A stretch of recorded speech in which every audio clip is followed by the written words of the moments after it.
U veštice su verovali svi evropski narodi i njihova mitologija je poprilično opširna i poznata.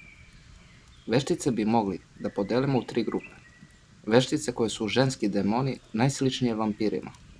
Veštice koje su se rodile ili stekle sposobnost da budu veštice, koje su učile svoj zanat od starije veštice. I starije žene koje su nazivali vešticama. Ali to su bile starije žene koje su imale neko znanje o lekovitim biljkama. Veštice koje su u mnogim slučajevima po svojoj prirodi i funkciji slično vampiru, smatralo se da te veštice žive na groblju i da uvek napada svoju porodicu i najbližnje. Kao na primer iz Vukove poslovice. Vještica na svoju krv trči. Ili Vuk pjesme. Vještice su me izele, majka mi je srce vadila. Za razliku od vampira koji siše ljudsku krv, veštica se hrani ljudskim srcima i džigericom. Ali da ljudi ne umiru odmah nakon konzumacije ovih organa, nego ona ima kontrolu nad tim ljudima i ona odlučuje kako će i kada će ko umreti.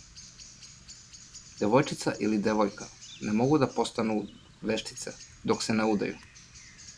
Ali takođe postoji verovanje da žensko dete koje se rodilo u krvavoj košuljici, da je predodređeno da postane veštica.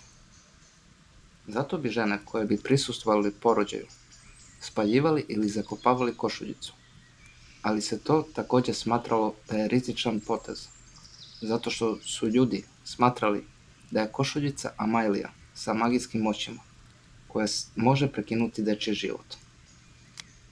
Ali takođe je postojao i mnogo bezopasniji način da se spreči da se postane veštica, a to je da se prizna svetu da se dete rodilo u krvavoj košuljici.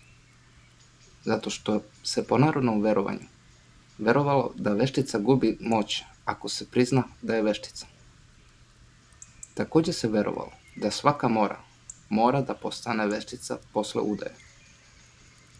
Verovalo se da u određeno vreme ili za određene praznike da se veštice okupljaju oko gumna ili kod nekog oraha ili kruške i da tu vrše svoje rituale. Smatralo se da veštice mogu da bacaju čini i da mogu da prokunu čoveka, da prave razne napitke i melene, da određenom mašću one mogu da lete ili da se pretvore u životinju, ali da imaju i urokljive oči.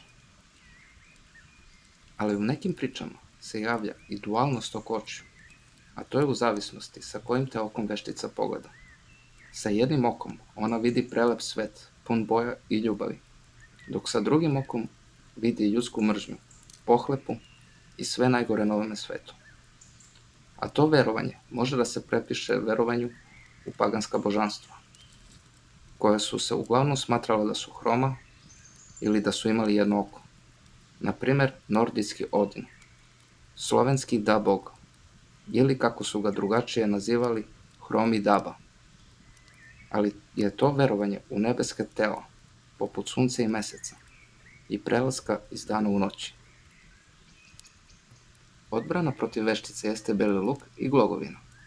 Ljudi bi se mazali belim lukom i okitili bi vrata i prozore glogom. Ali ima običaj da se veštice boje ako neko rukom pokaže rogove, a taj običaj je bio preuzet od Italijana. Znači reči veštica kod mnogih evropskih naroda ima isto značenje, a to je znanje. Kod nas od veštice možemo izvući reč vešt. Naravno, ljudi bi odlazili kod osoba koje su smatrali da su veštice i tražili magijsku pomoć.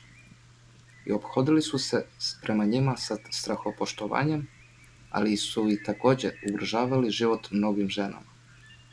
Nažalost, mnoge žene koje su bile proglašene vešticama su bile progonjene i surovo stradale od strane ljudi. Religijski, za vreme neke nestašice, vremenskih neprilika ili pandemije poput kuge ili kolere. Ljudi bi krivili nedužne žene. Nadam se da vam se svidio ovaj video. Zdravo!